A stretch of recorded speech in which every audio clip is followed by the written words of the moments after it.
Welcome, everyone, to PARC Innovation Flow Podcast. Thanks for being here today. This is the podcast where we talk about projects, initiatives, and research that comes out of the PARC program at South Platte Renew. We are off-site today on location at a brewery, which we'll get to in a minute. But before that, I want to read a disclaimer from our legal folks. This podcast is produced by South Platte Renew as part of our public outreach and education initiatives. The views expressed by our guests are their own and do not necessarily reflect the views of South Platte Renew or the cities of Littleton or Inglewood. No endorsement of specific products or services is implied. So with that, I'm your host, Blair Corning. Thanks for being here. And we're here today with a guest, great guest. I'm excited today for this episode. Justin Fisher is here. Thanks for being here, Justin. I'm happy to be here. Justin is a innovation brewer at Breckenridge Brewery in Littleton, Colorado. And I'll turn it over to Justin. Justin, can you tell the viewers a little bit about yourself, your background, how you got to where you are? Yeah, absolutely. By happy accident it feels, but really I've been brewing beer for about 17 years now. Some of which was at home, some of which with a few other breweries, but the majority of my career, the last 10 years, has been here with the Breckenridge Brewery. And I have some education in biochemistry and brewing science as well from a Metropolitan State University. Nice. Well, it sounds like a good gig. What's the best part of your job, you think? I mean, honestly, my absolute favorite part of the job is what I can bring to my community. I think being able to be creative and finding inspiration in the food and beverage industry and bringing that to our people is really important to me. Nice. Well, we're here today to talk specifically about a project that Breckenridge Brewery undertook using purified recycled water. If our viewers have been watching, hopefully you have, they know we had a direct potable reuse trailer at the South Platte Renew facility, which purified water into drinking water. Mm-hmm. And so we took some of that water. You know, as well as I do, purified water in Colorado is a valuable commodity, and there's a lot of uses for it, a lot of different industrial, whether it's drinking water, whether it's lawn watering. But you found a use for that purified drinking water. Why don't you tell us what that use was? Oh, I absolutely did. So we decided after learning a lot about the DPR message and what DPR is about, we thought it would be a really fun collaborative effort to create a beer using this potable resource. So we're releasing the beer in celebration of World Environment Day, and part of the proceeds are going to go to protect our rivers, which is, I guess they help clean up our South Platte River as well as some other rivers. But the South Platte is actually directly where this water came from for this beer, so it's really fun to be able to have that come full circle. Yeah, that's great. It's great to keep it local and to protect. It's crazy that it's full cycle protecting mm-hmm. the actual water that went into the beer. I think that is it's nice. That's a lovely message, I think. Yeah. Can you talk a little bit about how this initiative came to be? How this whole thing got to where it is? Yeah, certainly. A little while back, my environmental and safety manager set up a tour of your facility. And we went and visited, and we were very inspired by the message that DPR is putting forward and the importance of potable water. And so I think that is where a lot of the inspiration for this project really comes from, just trying to be as mindful of everything that we have at our disposal in the industry and being as environmentally conscious as we can be. Nice. What did you think personally as a brewer with your brewer hat on? What did you think when you heard about this? Was there excitement? What was your feeling? For me, 100% excitement. I'm very much an outdoor type of person. I understand that everything that we touch has an influence directly from us. And so everything we can do to minimize our impact is crucial for generations moving forward. Yeah. Well, nice. Let's get to the beer now. 100%. What style did you come up with for this beer using direct potable reuse, which is a DPR, or the purified recycled water we're speaking of. What beer style did you make out of that? Well, the goal, I think, was to emphasize the cleanliness of the water and really make a product that was crisp, light, and refreshing. So I chose to draw inspiration from the Munich Helles, German light lager. Very light floral expression, no excessive malty or hoppy tones to cover up this ingredient that we're trying to showcase. Nice. Well, that sounds like a great pairing. You paired the purified recycled water with the style. What about yourself? If you were a beer, what kind of beer would pair with you? My goodness. I would say, depending on the day, I could be really one of two beers. On my lighter, more refreshing, low-key days, I'm a Pilsner through and through. I like a little bite, but still light. Always lighthearted, always fun. But on those more creative, influential days, a West Coast IPA, all those unique hoppy flavors and aromas, and the way that you can incorporate that into something with a little bit more oomph. Sometimes I'm that too. Yeah, nice. Sometimes it's good to have, a little variety in your personality. I think so. Yeah. So it depends on the day. Right on. Well, let's talk about chemistry. Let's talk about the chemistry of the beer and how does chemistry affect what eventually comes out, or the final product. How does chemistry play into that? My goodness, that is such a difficult question to answer succinctly. I would say when it comes to especially the water aspect of things, it's crucial to understand what the chemistry of your water is. Certain salts, alkalinity, it's going to affect the overall profile of the beer. So knowing what you're working with and knowing what you want to create, that water chemistry is huge. Did you run into any challenges or any advantages to this water source, the purified recycled water? I would say absolutely. I think challenge-wise, I'll start there.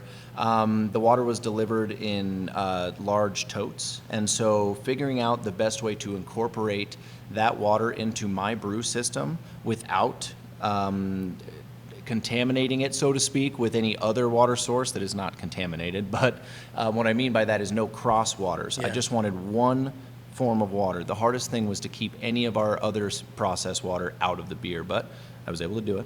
Just took a little bit of fancy maneuvering. I would say as far as advantages, one of the big advantages here would be you have bare naked water stripped down to nothing. And so you can build up your water profile to wherever you want it to be from. So all the more reason why I decided to choose Munich, because their water profile is pretty simple. It just made it a little bit easier to build up to something light, crisp, and still focus on the water. Nice. So you had a clean palate, and you just went to work building the art you wanted, huh? Exactly. All right. Well, how do you think? I know it's scheduled for release, and it's a small batch. How many totes did they bring in, and how much beer did you make, and when are you going to? I was able to produce approximately, I want to say about 7 to 8 barrels of volume. So how much is it? How much is a barrel? I would say a little over 200 gallons, if that helps anybody out. Gosh, I wish I could give you finer math. I didn't think about that one in pints. I could break it down, but that's going to be boring for everybody watching me do math. I don't want to do that. Hey, at least But folks at home are smarter and faster than me. Well, cool. What do you think? What do you think people, when you do unveil it, when you do tap it, what do you think people's reaction will be? What do you think will happen? I think curiosity is going to be the biggest spark. I think when people hear the idea of a unique water source, where it can come from, and unique ingredients just in general, there's always going to be this push-pull mentality. People are going to have to, I think, look forward to being educated a little bit about where their water comes from. Yeah.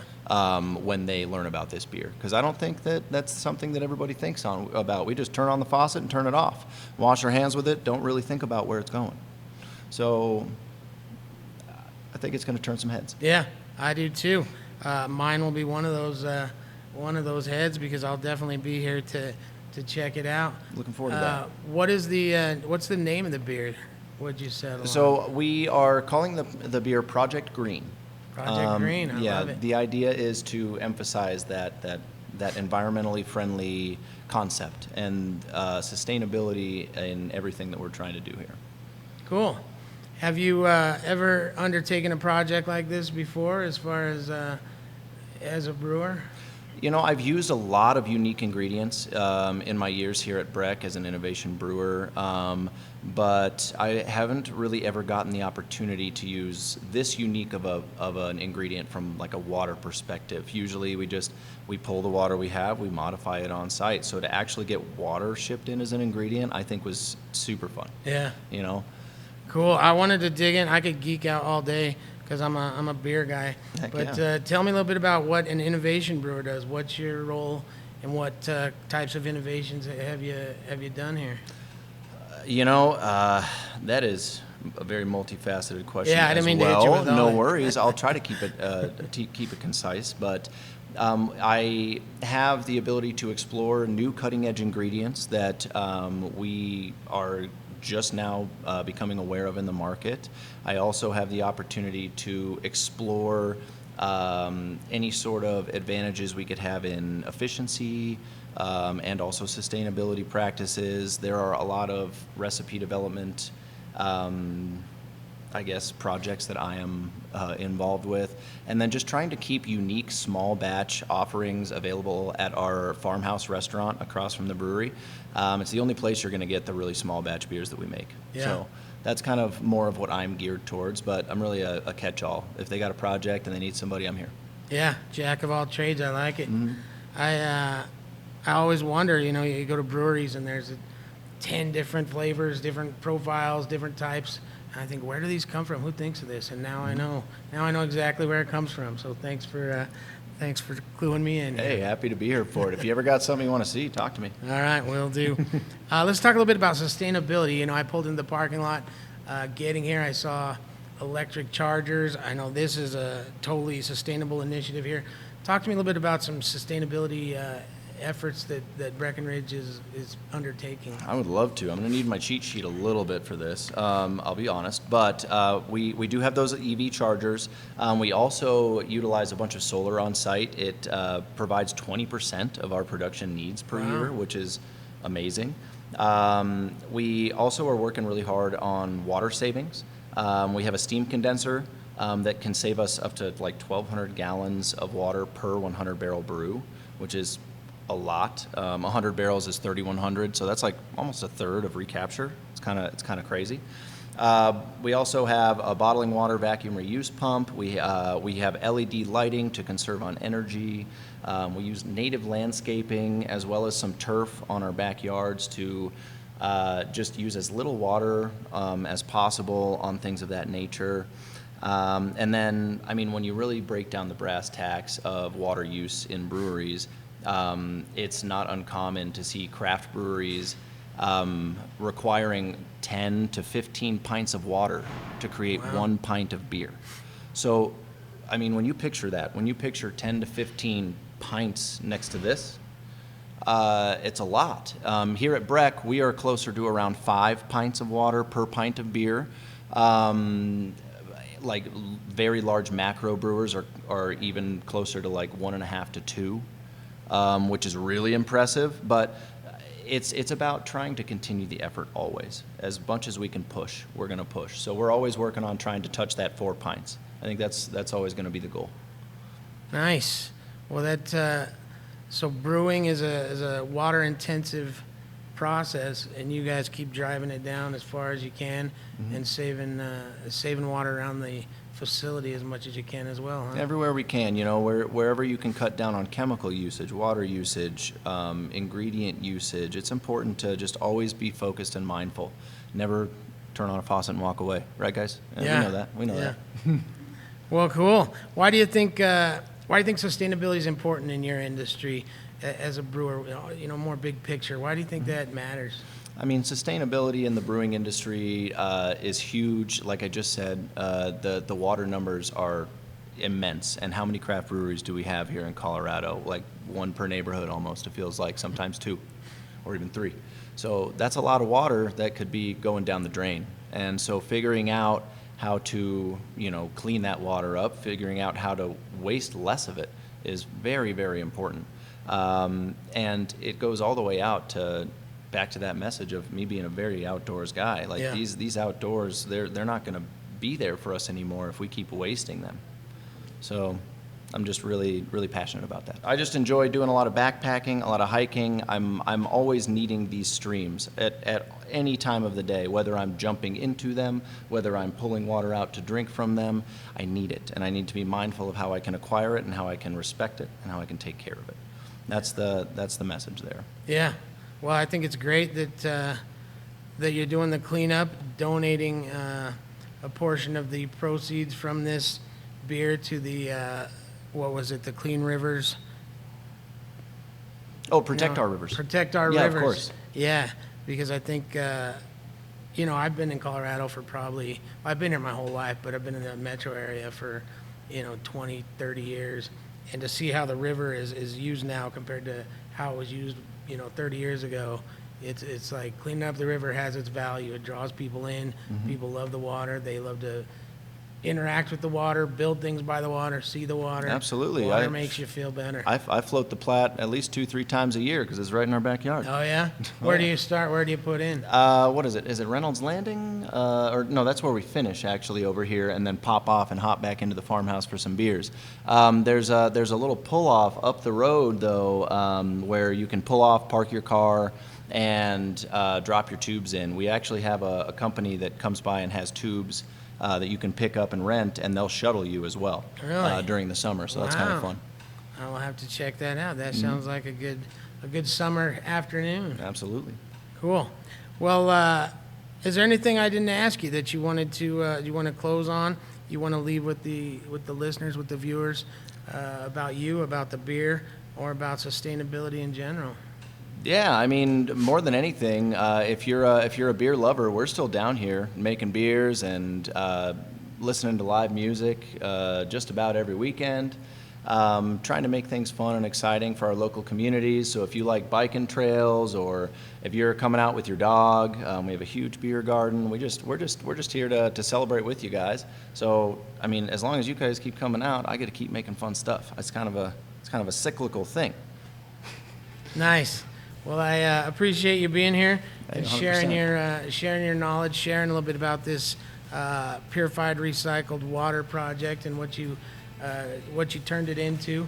I think it's awesome, and I appreciate you being here today. It's been an absolute pleasure. Thank you so much for having me. You bet, Justin. And to our listeners, if you like the podcast, if you enjoy watching on YouTube, make sure to like and subscribe. Make sure to give us a 5-star rating on whatever podcast player you're listening on. And we'll see you next time on the Innovation Flow Podcast.